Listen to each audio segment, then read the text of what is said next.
What if I told you the most important part of acing an interview happens before you even answer a single question? It's true. Today, we're going to break down Shikhar Singh's incredible guide, Ace Any Interview, and give you a powerful new way of thinking that will honestly change how you walk into every single one of these conversations from now on. So, let's get right to it. What is the one thing, the single most powerful way to absolutely nail an interview? Is it, a perfect resume, a specific answer you memorized? Nope. It's actually something much deeper.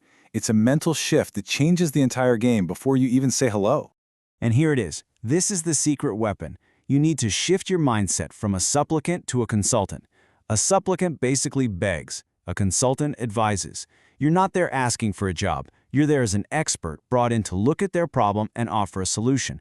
Just this one little flip in your head, it unlocks a whole new level of confidence and completely changes the power dynamic. Okay, so this whole idea, going from a job seeker to a problem solver, this is the foundation for everything else we're going to talk about.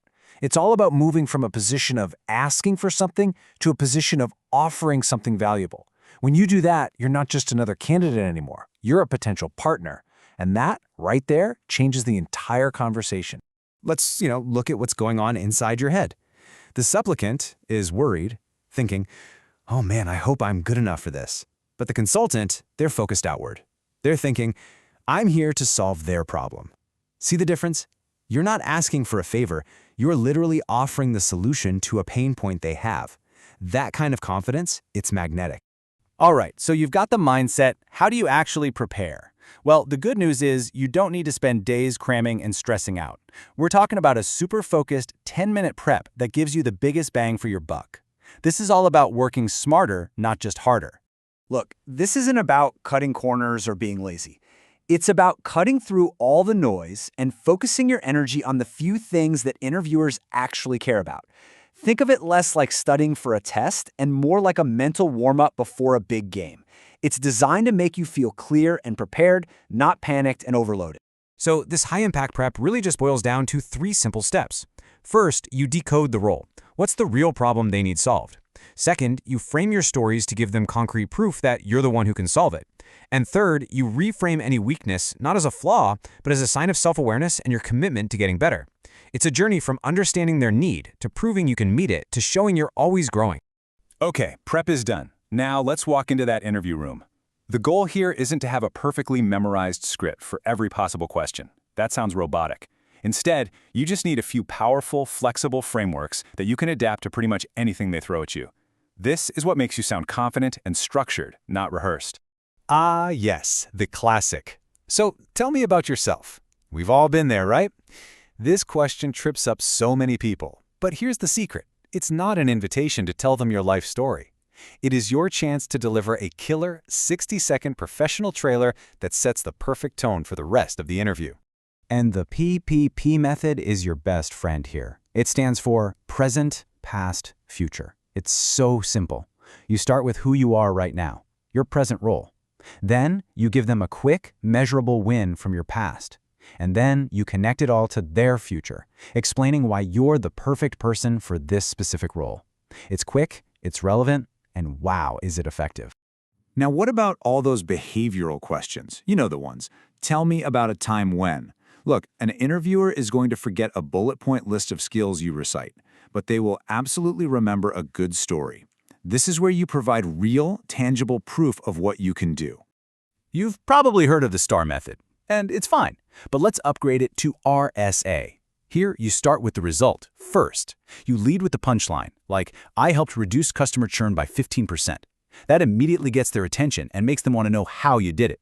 Then you give them the context, the situation, and the specific actions you took. And the best part? You don't need 100 different stories. You really only need 5. Just have one great story ready for each of these key areas. A time you overcame a big challenge, managed a conflict, created something new, delivered under pressure, and had a success that's directly related to this new role. If you have these 5 stories ready to go in that RSA format, you are prepared for almost any behavioral question they can dream up.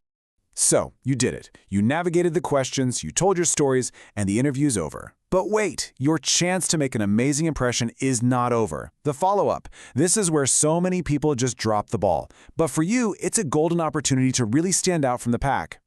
And listen, this is about more than just having good manners.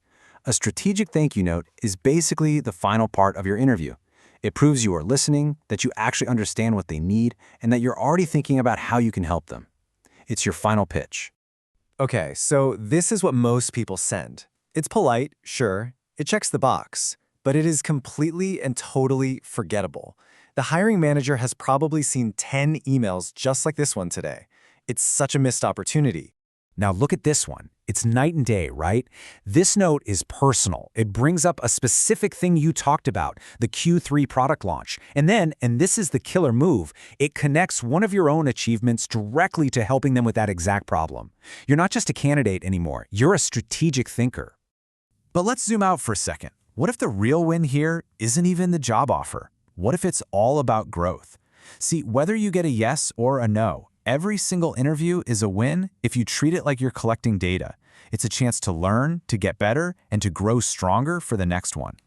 And you have got to remember this. A no from a company is not a verdict on you as a person. It's just a data point. It means there was a mismatch at that specific moment in time. Your worth, your actual skills, your drive, your potential, that stuff doesn't change one bit. Seriously, remember this. One interview, one single yes or no is just one tiny data point in the long marathon of your career.